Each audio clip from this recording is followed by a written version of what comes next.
Welcome everybody to another great episode of Real Life Matters. And of course, I'm your host, DBoss. And I just want to encourage everybody. I'm wishing everybody a happy new year, everything good for the, for the new, all the best and prosperity and the whole works, and no negativity this year, no, bashing people and all that. Just live. Today is 2023. We made it through a difficult couple few years, so we're here.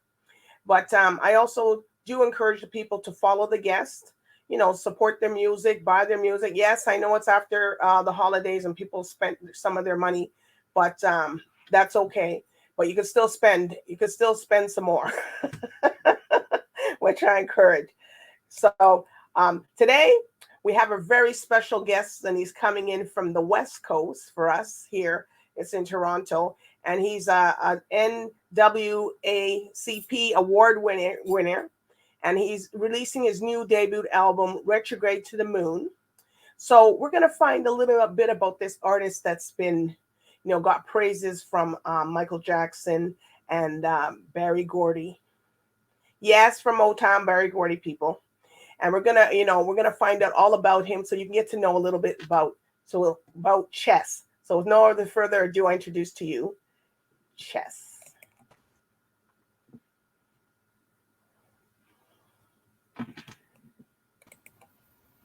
Hey. How are you?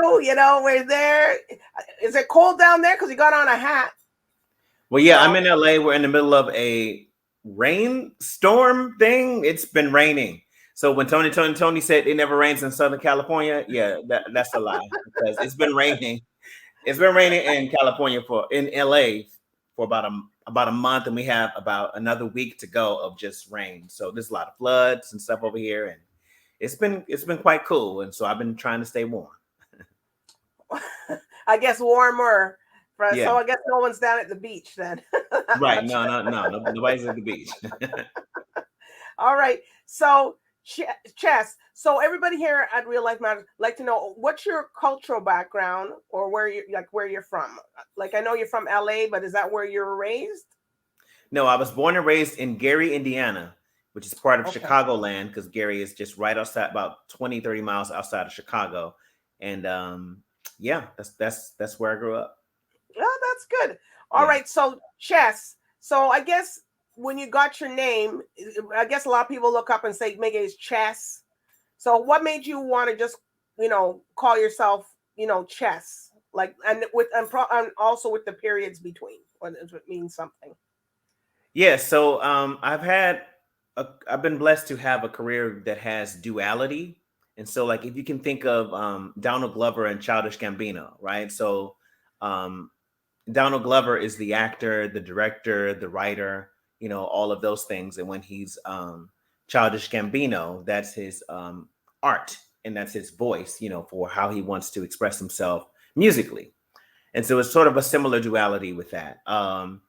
Chester Gregory, has, performed on, many stages across the world and doing plays and shows and things like that. Been very blessed, but has done like musicals and things like that. But C.H.E.S.S, the artist, is my musical expression, which is completely different from, the other world that other people may know me from. And so it allows me to just really dive in and express the type of music I want to listen to and the type of message that I want to share. So C.H.E.S.S is an acronym, and it stands for Collectively Healing Every Single Soul.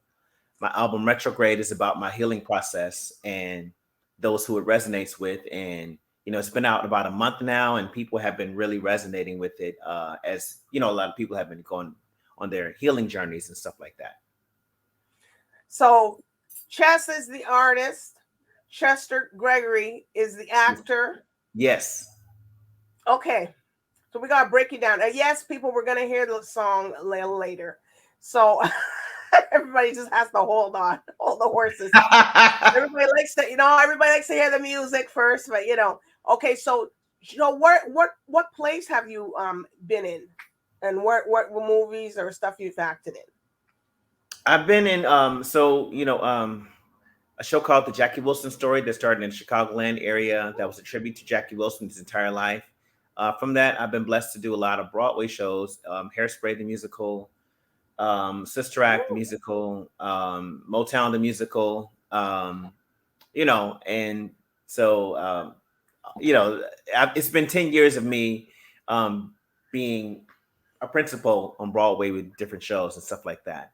Um, and then with, you know, I've also been doing music and stuff like that. I work with a lot of, you know, recording artists and things as well. I have released like music as who? Jesse Gregory. Like who? Tell us. We want to know who you I've work worked with. with PJ Morton. I've worked with Mhm. Lettucey. I've worked with Phil Collins. I've worked with um, in Motown the musical. I got a chance to work directly with Berry Gordy, the founder of Motown. You know, I've yeah. So those are a few of them. Yeah. So, what made you want to inspired you to want to become an actor? Did you just kind of fall into it, or did you go to school and stuff for it, or you just worked out like that? So growing up in Gary, Indiana, of course I idolized Michael Jackson, but I thought I had the delusional quality of thinking that I was special, that Michael was singing to me, that he was, you know, that Michael Jackson was encouraging me.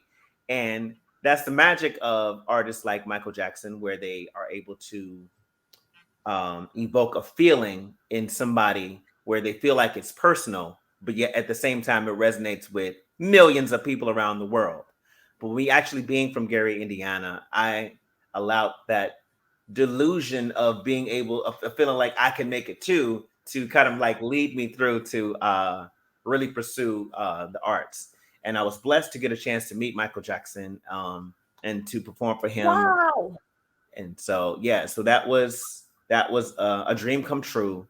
I got to meet him in Gary, Indiana, our hometown, and you know, he gave me a handshake and told me he loved my work, and I told him he was the reason for all of the work and all of that. And but I held my cool until he walked away, and then that's when I So, how screamed. did you feel at that moment he came up to you? Because sometimes he doesn't really like to come up to people too much.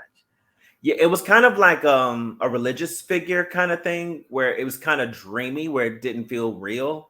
And Wow. he barely moved, you know, even though he walked, like his slight gesture, whatever, like would just, you know what I mean? So they teach you in acting, like, you know, if you have status, like the higher the status of the character, the less they move, right? So if somebody is a royal figure, a king or queen, then they barely move because every move has meaning, right? Where people with lower status are kind of like run around, right? It's almost kind of like in the job situations too, where, you know, the boss, you know what I mean? The boss person will, you know, just kind of call shots and sit at one desk while all the other people are running around. So Michael was very still, very calm. And when we, you know, had eye contact, I could see his eyes like piercing through those sunglasses he was wearing. And Mm. even though there was a lot of noise and everybody was like screaming and yelling, Mike, Mike, this, da, da, da, da, da, you know, all of it settled. And it felt like it was just us in a room. So, yeah. So, did he talk with the lower voice when he talked to you, or did he talk like, yeah, because he's known to, or did he talk his low voice or the regular voice, He, or from what I can recall, it was the usual voice that we hear, okay, the higher one, the higher pitch one. Yeah. the higher pitch one? Okay, Hmm. okay. Yeah. No, because he's known to change the pitch sometimes, right? So that's why. Yeah. Yeah. But No, he's known for having a baritone speaking voice when he was, you know, in private, you know. Yeah. yes, But he mainly spoke with his higher voice because that's the technique a lot of singers do to okay, sort of check in with their voices. And so because he had to always sing so high, he was okay. just using his speaking voice to check in as kind of like a warm up all the time, you know. But you must feel so privileged that actually, many people would like, oh my gosh, and you actually came to you and he actually praised you for your work. Yeah, it was. I, you know, every time I, you know, share that experience, it's still just like, what, like that actually happened, you know, and I'm Did you get so a picture of it or not really? It was too fast, right? huh? I Did you didn't get get a a picture? picture. That's my one regret. I did not get a Oh, picture. This wait, was in hold on, you hold on. 2003. It was a really quick. No, there was It no was so cell quick. phones like that back then in 2003, Yeah, yeah. and it was a quick moment, and I already sort of ambushed the security to get there. You know what I mean? And so I was like, was like, I'm the one who just sang. Let me through. Let me through. And they let me through. You might be in some archive somewhere. Right, right. I mean, they have pictures of him when he was in Gary, Indiana, in June of 2003. But Okay. we didn't get one together. All right. So how was it working with Berry Gordy of Motown? Berry Gordy, I felt like because we're both from the Midwest, I felt like I knew him. And so I think that's what helped me be able to relate to, because when I did Motown the musical, I portrayed him as well. And one approach that I did that was different is, I wanted to portray him as like an uncle that I knew, because Barry Gordy was, well, he's still with us, but when he was, during the Motown Prime era, he was definitely, he had to know how to deal with people from the street. Okay. Like the icons that we know today, they are from, what I mean? They grew up in the projects. They grew up in Detroit. And so like he had to be able to instruct them and navigate them and not be afraid of them being, from the street or whatever, to be like, hey, no, this is what we're going to do. Right. And so that was sort of my approach with it. And, I kind of like had, some inside jokes to how I was thinking about I was going to portray it, and in my audition, it resonated with him. He laughed out loud and pulled me closer and was like, yeah, so when you telling Diana this, you really saying this, da da da da. And I was like, okay, got it. You my uncle. You Uncle Barry, You So better that's listen. how I portrayed it, and Or, that's how I got or you to get cut off. Huh? You better listen or you get cut off. Right. Yeah. Yeah. Yeah. And we're both the same sign. Barry Gordy's a Sagittarius. I'm a Sagittarius as well. Okay. And so I just felt like I could relate to him, and that, it was a wonderful experience where I got to do it for 2.5 years, both on tour and Broadway as well. And what character did you play on it? I played Barry Gordy. Oh, you play. Yeah. Oh my God. So he was watching him, well, he was seeing you and him. Oh my God. And how you guys are the same sign wow. Yeah. Yeah.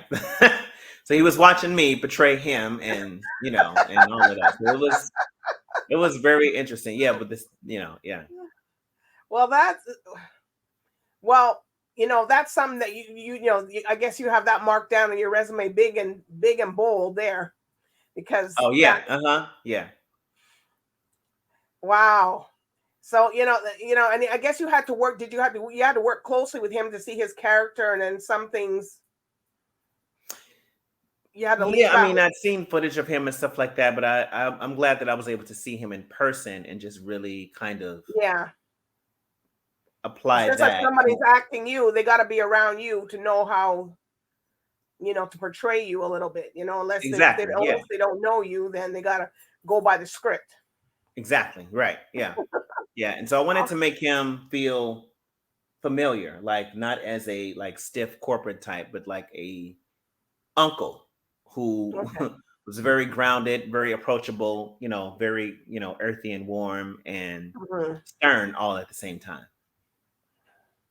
Well, that's going to be something. I'm telling you, just, I got to go back and watch. I talked to the person who was played Barry Gordy and Chester Gregory played it. So from that, which do you like better? Do you like both the acting and the music, or which do you like a little bit more? I sort of see it as, when I'm Chester Gregory, even though it's my birth name, but when I'm Chester Gregory, I'm telling other people's stories. Okay. And when I'm Chess, I'm sharing my story. So in my story, Chess Retrograde, the album Moon, is my healing journey. So, and a duality was happening all while I was performing on Broadway and different shows and things like that, where I would, be fortunate enough to, be in the 1% of actors who are working and living their dreams and winning awards and all these kinds of things. But it came a time when I felt like I wasn't offering any value to the world unless I was portraying somebody else. And so, Okay. though I was doing all of these things, I was also living with crippling self-doubt because I always felt like there's another part of me where I wanted to express creatively what I wanted to say about things that are happening in the world today, and Okay. all of those kinds of things. And so Retrograde was a dream that sort of came to me about 10 years ago. And throughout me doing all these different musicals and things like that, my ideas for it evolved as I did, and I allowed them to. So every song on the album, has So how had many are there several, on there? 9 songs on the album total. 9. Okay. Yeah. Okay. And every So song you on the released album has 2. had, huh? You released 2 so far, right? Yes. Yeah. And every song on the album has had several different versions and things like that. And um, as I've, grown and embraced the healing process that I needed. And fortunately, I've been seeing like a lot of people have been reaching Okay. out to me, tell me that the album has resonated with them. And that they love how well it's mixed and Wow. stuff like that. So yeah. Well, we're going to hear this one the one that you so tell us a little bit about this one. The So this song is Doppler. called The Doppler Effect. It's me.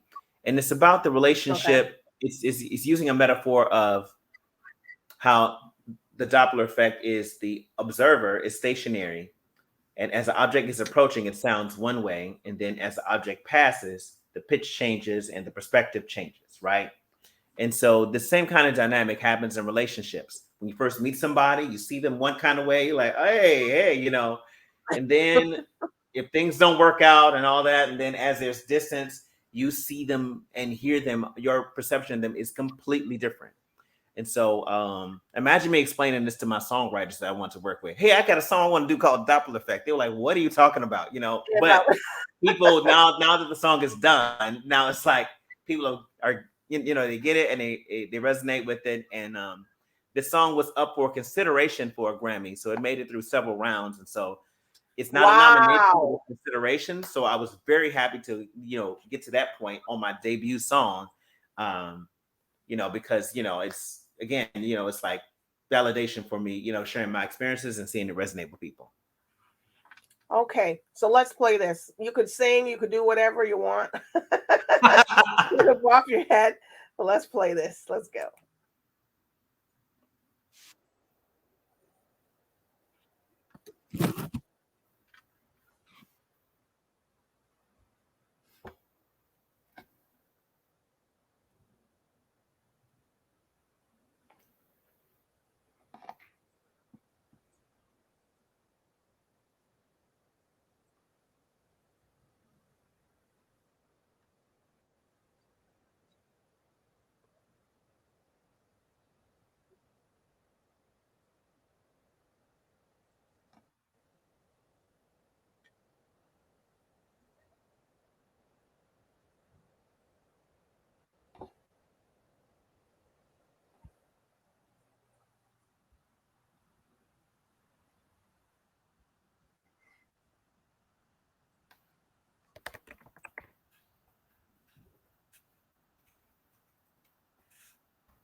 This is good.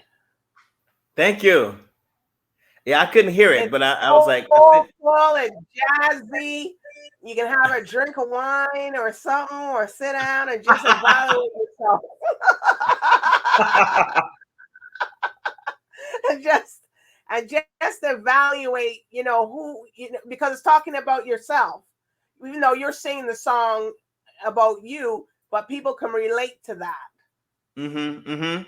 If all your songs sound like that, Yeah, yeah, you gotta check out the album. Yeah, I think you'll, yeah. Some songs have different styles, but it all goes together. well, I like how you use all your different voices, and you come in, and then I like it. I like it. Thank You you, just put thank that you. on. You just come home and you just put that on, and Yeah, take off yeah. your shoes or whatever, and sit down and just sit back. I'm just Right, being who I want to be. Leave me alone. right, right. Well, maybe I'm more dramatic than that, but I'm just saying. But literally, that's what people could do. Yeah, thank you. Yeah. So what's more on the horizon? Okay, you got the album. What are you going to be doing next? I'll be working on live performances with the album. Okay. I'm, you know, entering some festivals and things like that coming up. I have some spot dates, that I'll be doing touring wise, and I do, a lot of content weekly. Almost every other day I'm doing new things. So yeah. Okay. Well, I'm so thankful that you took the time out to talk to us today, because now people see Chess Uh and huh. Chester Gregory and the duality between the two of them. Yes, yes. Right. Thank you, D. Thank you so much for having me, D-Boss. Yeah. Yes. And I want to know, do you want to give any shout outs to anybody? I just want to just a shout out to my community, my supporters, my people who have been supporting me from Broadway to my own music and stuff like that. And people let me know that my work has been resonating with you. So thank you so much. And let's continue this journey and share and see who, it all resonates with. And give everybody your social media handles if they want to reach out to you and like your music and stuff. Yeah, so my social media handle it's all the same. The handle is at Chester Gregory. Okay. Um, and then the album is under Chess. So if they go to, putting in Chess as an acronym, then they put in retrograde, then they should see it. But you can But find they it got to also through spell my out social. chess with C period and all that in there. Yeah, Chess as an acronym with the Or else dot you're gonna between each find you're letter. gonna see Yep. somebody else coming up.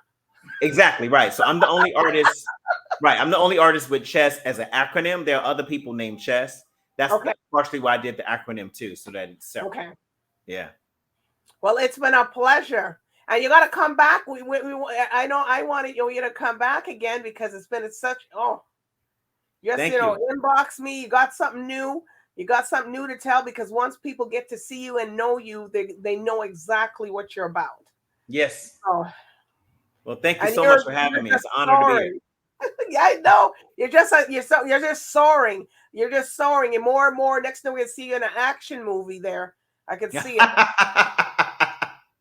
And I'm Yeah. gonna say I interviewed him. Right, right, right. I remember him when. Right. All right, and thank you for sharing us your journey, and your journey still going and growing, and then with this album, this new EP is still going with Retrograde. People go out there, follow it, listen to it, buy it, stream it, because it's something really good. I only gave you a teaser of one song, so he said he has 9, but he only released the 2. So Yeah. y'all just gotta look out for when he releases the other one. So, and then put it on in your house, and just take off your slippers or whatever, and just sit back Right.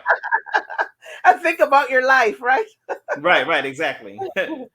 All right. So I do want to thank you, Chess and Chester Grady, for being here tonight, and I do want to thank the viewers for tuning in with Real Life Matters here with Chess, the man.